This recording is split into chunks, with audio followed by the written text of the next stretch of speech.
சரி ஃப்ரிட்ஜ் கொடுப்பாங்க, ஃப்ரிட்ஜ் கொடுத்துருவீங்க, அதுக்குள்ள என்ன தப்பிய காய்கறி, கீரை, கிழங்கு, முருங்கைக்காய், இதை அதை கொடுப்பான். உலகத்துக்கு என் விவசாயி தான் கொடுப்பேன்.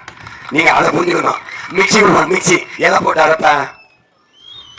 மிளகா, மல்லி, மஞ்சள் ஏன் கொடுப்பான்? அது என் விவசாயி தான் கொடுக்கணும்.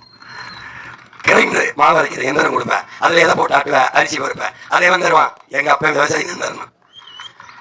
இதை புரிந்து கொள்ளணும். உனக்கு ஒன்னு கொடுக்குறான்னா திருடுறான்.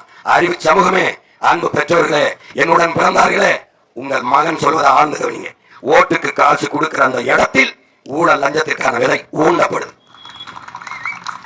ஒரு தொகுதியில் 3 லட்சம் வாக்காளர்கள், ஒரு வாக்காளருக்கு 1000 ரூபாய், 20 கோடி 25 கோடி முதலீடு என்றால் எம்எல்ஏ ஆயிட்டால் 250 கோடி 300 கோடி சம்பாதித்துக் கொள்ளலாம் என்கிற நம்பிக்கையில் முதலீடு செய்கிறான். ஒரு முதலாளி முதலீடு செய்வது லாப தேவைக்கா மக்கள் சேவைக்கா என்கிற கேள்வியை என்னரும் உடன் பிறந்தார்கள், என்னருமை பெற்றோர்கள் சிந்திச்சு பார்க்கணும். எதுக்கு காசு கொடுக்கணும்? பணம் இருப்பவன் தான் அரசியல் செய்ய முடியும் என்கிற நிலையை ஒழிக்கணும். பணம் இருப்பவன் தான் அரசியல் செய்ய முடியும் என்கிற நிலை இருந்தால் அங்கே மாண்புமிக்க ஜனநாயகம் செத்து கேடுகட்ட பணநாயகம் உருவாகிவிடும்.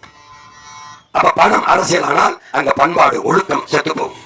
இதை அறிவு சமூகம்